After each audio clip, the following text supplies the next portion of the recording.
So if you were to somehow combine every single suburban lawn in the country into just one massive field, it would actually be the single largest irrigated crop in the entire nation. Which is, quite frankly, a staggering thing to visualize. Right, it is huge. And it is a crop that we just pour millions of gallons of treated drinking water into. We dump countless tons of synthetic fertilizers onto it. And, we power up millions of fossil fuel mowers just to maintain the thing. Yeah, the maintenance is relentless. Exactly. And in return for all of that, this massive continent-spanning crop produces exactly 0 calories. Nothing. So, welcome to this deep dive where we are looking at a stack of notes that explore a very hopeful, very practical, and highly systemic question for you to consider. And that question really comes down to this. Could our communities actually grow significantly more of their own food? Yeah, which is such a great concept. But it's not a small shift, is it? Not at all. It requires a radical reframing of the spaces we pass through every single day. We aren't just talking about gardening as a weekend hobby to yield a handful of cherry tomatoes for a salad. Right. We are looking at a fundamental shift in land use. We're exploring how activating these dormant spaces right outside our doors can fundamentally rewrite a community's collective resilience against supply chain fragility. Okay, let's unpack this.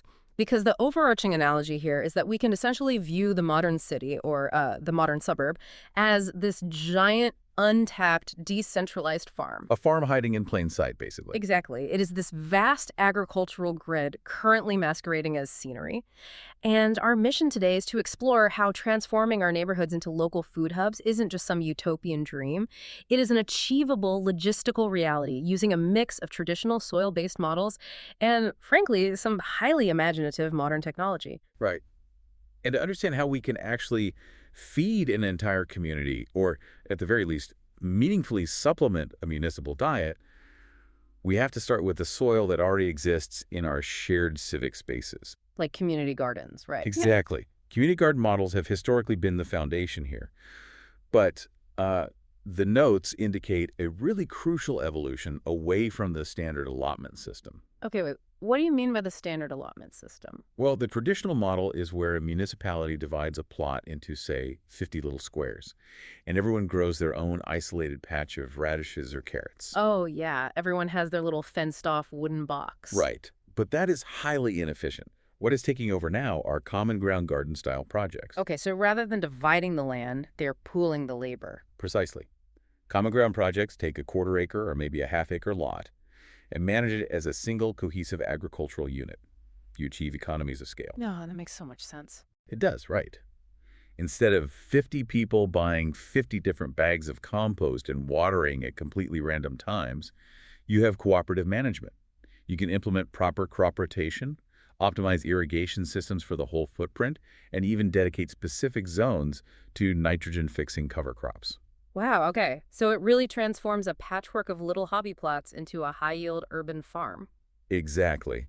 And it generates a serious volume of food while establishing tangible community ties. It reminds me of a neighborhood potluck, honestly, but stretched out over an entire growing season. Like instead of everyone cooking a finished dish in their kitchen and bringing it over on a Saturday night, the community is collectively cultivating the raw ingredients. That is a great way to look at it. And then you have initiatives like Grow a Row, which seem to operate on a similar ethos, but decentralize the land use even further. Yeah, Grow a Row is a brilliant mechanism because it leverages existing agricultural habits. Growers, whether they are market farmers on the edge of town or just enthusiastic home cultivators, dedicate a specific, predetermined percentage of their harvest entirely to the community. So they just build the donation right into their initial seed orders? Right. They structurally integrate philanthropy into their crop planning. But the real systemic power comes into play when neighborhoods formalize this sharing into crop co-ops. This is where we start seeing a localized microeconomy of calories. Yes, exactly. Yeah. A formal crop co-op coordinates the neighborhood's agricultural output. It prevents the classic late summer problem where, 50 households all have a massive surplus of zucchini and absolutely no one has any tomatoes. Oh man, the inevitable mountain of zucchini. Everyone who gardens knows that exact problem. Right. So by surveying the neighborhood's soil profiles and sun exposure, the co-op assigns crops logically. The household with the south-facing slope grows the heat-loving peppers. And the household with the shadier, cooler yard handles the leafy greens. Exactly. It relies on the underlying logic of distributed risk. If a localized pest decimates one block's brassicas, the community isn't suddenly without food because the root vegetables 3 streets over thrived. I mean, I see the appeal of the risk distribution for sure, and these models are obviously fantastic for building social cohesion. But let's look at the mathematical reality here. Okay, let's do it. Are these models, even when they're formalized into these cooperative networks, actually enough to make a substantial dent in a community's caloric needs? If we are talking about actual food security, it just seems like community plots and backyard side projects cannot carry the weight of municipal demand. That constraint is exactly what forces us out of the backyard. If we treat local agriculture solely as an activity relegated to designated public plots or hidden away behind 6-foot privacy fences, it will never scale. Right. It's just too hidden. Exactly. Hmm. So to make a massive dent in the food supply, we have to utilize our most abundant, accessible, and ecologically wasteful space, the lawn. We have to rip up the front yard.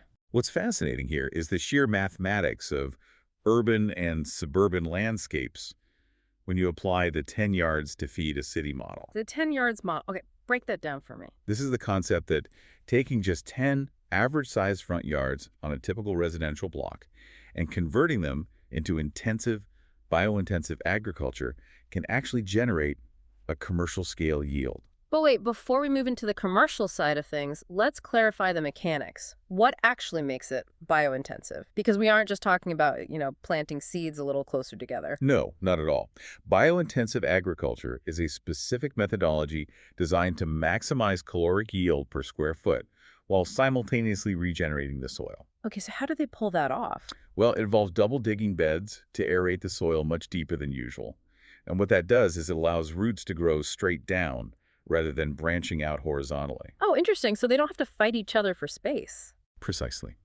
Because the roots aren't competing for lateral space, you can plant crops incredibly close together. This dense canopy acts as a living mulch, suppressing weeds and trapping moisture, which drastically reduces irrigation needs. That is super efficient. It is. And combined with hyper-specific succession planting, where, the moment an early spring radish is pulled, a summer bean seed goes into that exact same hole, the soil is in a state of constant optimized production. Here's where it gets really interesting. Because you are taking the entire concept of suburban curb appeal and flipping it entirely on its head. It's a total paradigm shift. Yeah, because for decades, curb appeal meant a chemically treated, perfectly uniform monoculture of green grass. It was basically a status symbol. A very resource-heavy status symbol. Right. And this model argues that true curb appeal is lush, edible abundance right out in the open. It's walking down a sidewalk flanked by towering trellises of climbing beans and dense rows of kale. It normalizes local food production by making it highly visible. But to your earlier point about the logistics of municipal demand, the 10 yards model rarely relies on the homeowners doing the actual farming. Oh, really? Who does it then? It functions through a specialized urban farmer who manages a cluster of yards. The homeowner donates the land and access to the water spigot. In return, they get a weekly share of the harvest. Ah, I see. Meanwhile, the urban farmer gets access to arable land without the massive capital required to purchase a commercial farm. And the surplus produce is sold through a hyperlocal, community-supported agriculture, or CSA, program. Okay, I understand the low barrier to entry for the homeowner. That sounds great. But mathematically, how does the urban farmer actually make a living wage off 10 decentralized lawns? Logistics are everything here. Because I'm just thinking, the time spent driving a pickup truck between plots, hauling compost, and moving tools, wouldn't that just eat up half their day? It seems like the logistical friction would destroy their profit margins entirely. It would, if they were doing it that way. But the logistics only work if the yards are geographically clustered literally on the same block or within a half-mile radius. Oh, so they aren't driving all over town. Right. The farmer isn't driving a pickup truck. They're walking a heavy-duty wheelbarrow from yard to yard. Oh, wow. Okay. That changes the picture. Furthermore, the economics dictate crop selection. An urban farmer utilizing the 10-yard model isn't going to grow space-intensive, low-margin crops like potatoes or field corn. Right. That would be a terrible use of a tiny front yard. Exactly. They focus on quick turnaround, high-margin crops, things like salad greens, microgreens, radishes, and fresh herbs. Things that grow fast and sell for a premium? Yes. They can harvest a bed of arugula, reseed it, and harvest again in less than 30 days. It is a high-rotation business model that turns front yards into localized revenue engines. Okay, that makes the economic viability much, much clearer.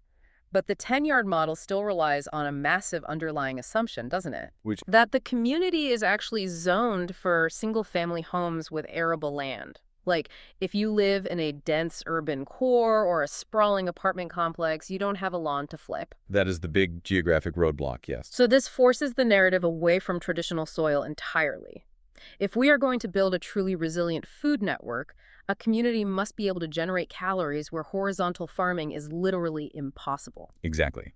When horizontal space is exhausted, you are forced to build upward and inward. This is where the source material delves into the high-tech, controlled environment agriculture models. Things like food towers, advanced hydroponics, and specifically container farms. The sci-fi harvest. It looks like science fiction, honestly, but the thermodynamic and biological engineering behind it is highly practical today. So how does a container farm actually work? A container farm takes a decommissioned 40-foot shipping container and retrofits it into a closed-loop biosphere. Because it is completely sealed off from the external environment, the grower dictates the exact humidity, the ambient temperature, and the specific spectrum of LED lighting. So they are essentially playing Mother Nature. Yes, and it's optimized for the exact photosynthetic needs of whatever crop is inside.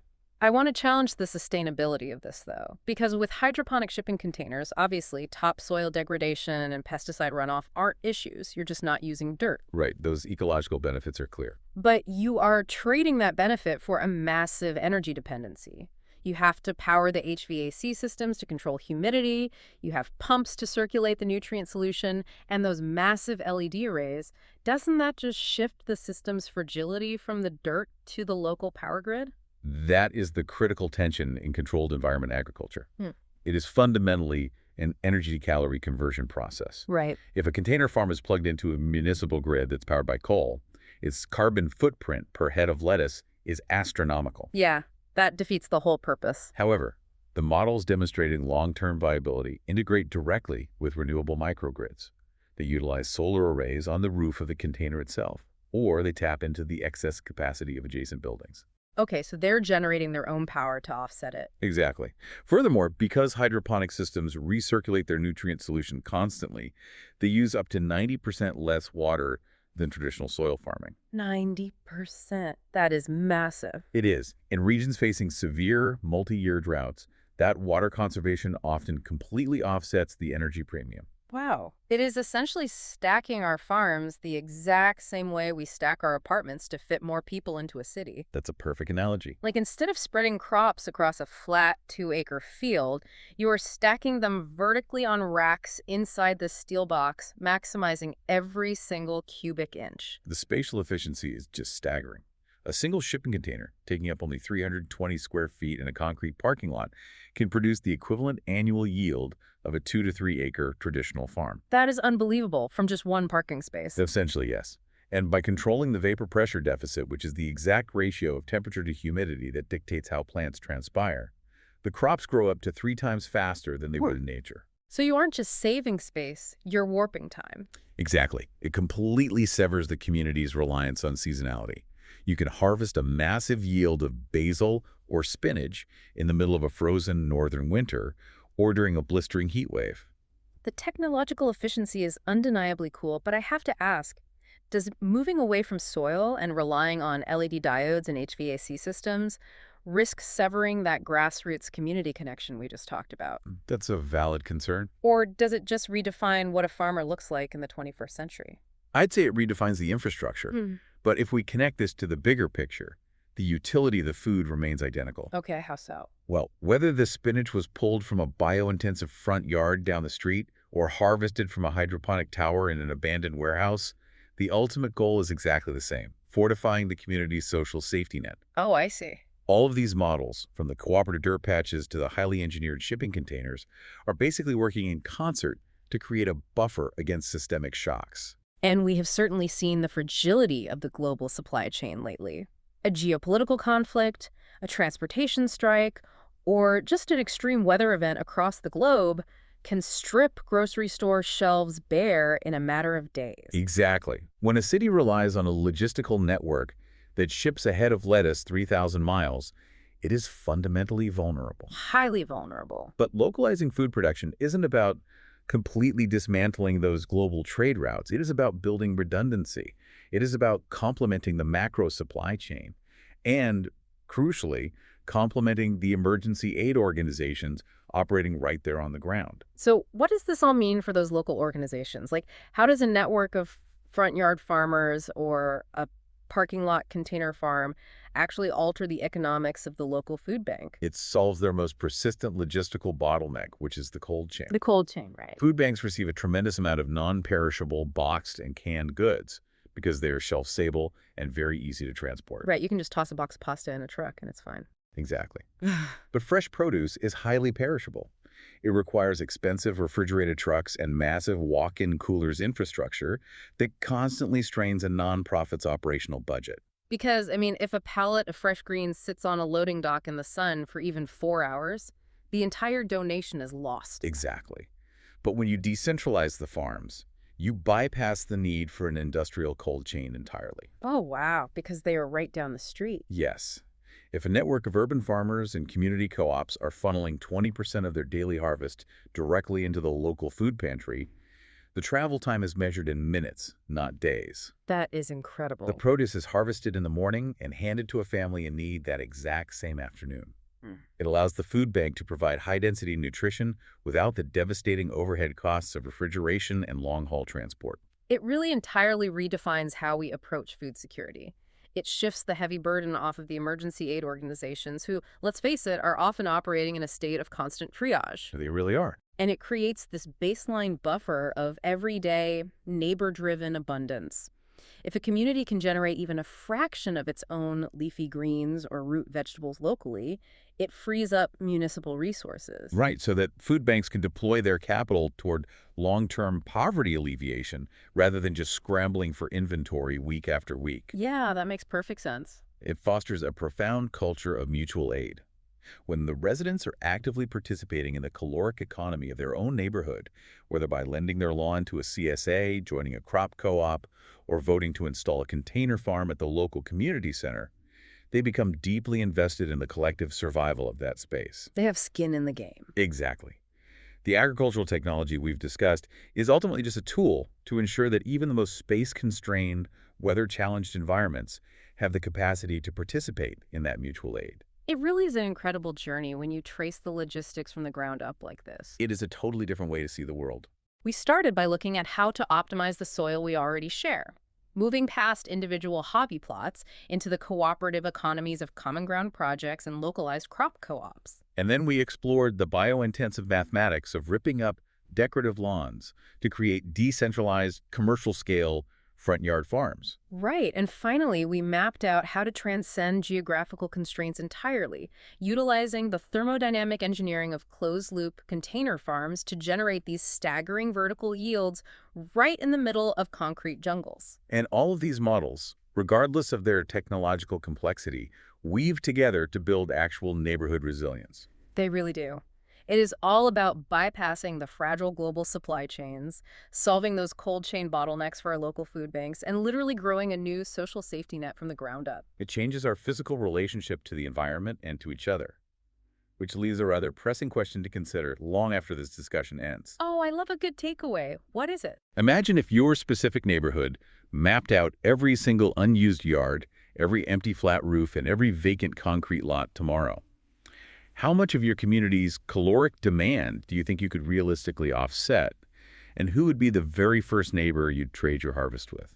Man, that is a phenomenal thought to end on. A massive thank you for walking us through these models on this deep dive. It was a pleasure being here. And to you listening, the next time you step out your front door, take a long look at the manicured grass, the empty balconies, and the vacant spaces around you. You might just realize you are standing in the middle of an agricultural revolution just waiting to happen.